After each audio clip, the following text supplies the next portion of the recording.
Like many others, some of my favorite moments in Sangatsu no Lion involve the Kawamoto sisters. I mean, for one, just look at them. They absolutely ooze warmth and kindness, and are a very necessary component in Rei's life. And there's a noticeable presence among their scenes if you keep an eye out for it. Can you guess what it is?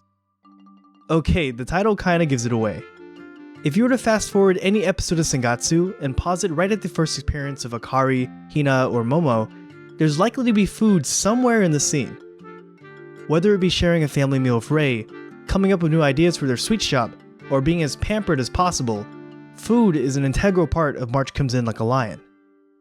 And this focus on food is something that greatly informs the series, as well as resonates particularly strongly with my own personal experience. But before we get to that, why this focus on food? I mean, Akari and Hina are constantly inviting Rei over for dinner, multiple episodes begin with food preparation, and in truth, if you were sneaky enough about it, you could probably convince an outsider that Sangatsu was somehow a cooking anime. It seems a little out of place in an anime about a depressed shogi player. Take a look at it this way though, food is much more than just sustenance. In Sangatsu, it's often a form of communication, a sort of sign of solidarity. Hina panics over the bento she prepares for Takahashi because it's a delivery vessel for her feelings. Kyoko showcases her balance of toxicity and vulnerability while, rudely, scarfing down Rei's food, and Rei himself invites the sisters to the Flowing Noodle event as a means to show his gratitude. The act of eating together is a message in and of itself. When people share food, researchers found that levels of oxytocin, the hormone associated with love and bonding, increase significantly. Eating with other people signifies trust and caring, something that Akari and Hina desperately want to communicate, to the point of kidnapping a sick Rei and stuffing him full of rice porridge. Families that eat together are happier on average, increase communication skills, and lower teenage deviancy, such as school truancy. But there's another reason as to why food is so important to the Kawamotos, and that's because it has to be. Because, well, they're poor as hell. The show presents this matter-of-factly, rather than trying to force it as some sort of dramatic talking point. Their bathroom is one thin wall away from their living room, their living space is cramped, and money is a consistent constant factor in Akari's mind. She freaks out about the cost of the bento Hina wants to prepare, and is seemingly obsessed with grocery store sales.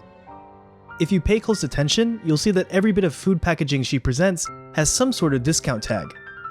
When Rei decides to treat the Kawamotos out of his pocket, instead of buying them a material gift, he treats them out to a luxurious dinner instead.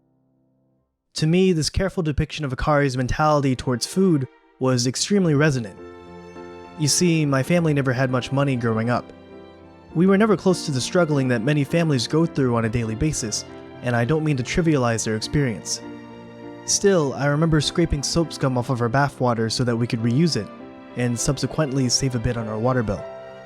All of the money my sister and I got for Christmas and New Year's went towards our bills. All of the food we ate for dinner was whatever happened to be on sale that day. But you know what? I never once felt like I was poor. And I have to thank my dad for that. He understood the importance of eating together, and while most families ate around 5 or 6, we stayed up to 9 to eat as a family. Just like how all the food on Sangatsu looks absolutely incredible, it didn't matter if we were eating stuff that was slightly old. My dad worked hard to make sure it tasted damn good. In many ways, the Kawamoto's grandpa reminds me of my dad. Towards the end of the series, Hina begins to get anxiety over wanting to go to Rei's expensive private school, and asks herself if it's truly okay to be so selfish. She begins to fixate on how she can help the shop the best, worrying about the money more than her studies. And like the mind reader he is, Grandpa reaches out to her to let her know it's okay. Unlike other households, he acknowledges that money should be something that kids think about, but he reassures Hina that he's still got some fight left in him. And just like Hina's grandpa, my dad put effort into making sure I didn't have to obsessively worry about money as well. On that note, I'd just like to leave off on what I think is an amusing anecdote. It was the start of my second year at an expensive private university, and I just lost a good portion of my scholarship. I mustered up the courage to tell my dad in our native language that I'd need another $2,000 per semester.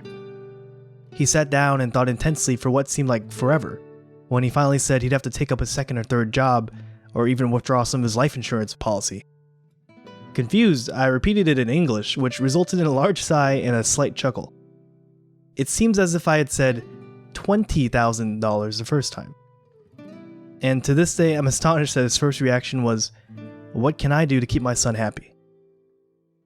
I love you, Dad. Happy Father's Day. Thanks for watching, and be sure to like and subscribe for more content. If you're on good terms with your dad, be sure to reach out on today of all days. And of course, if anything I said was wrong, I'm sorry. I must have stuttered.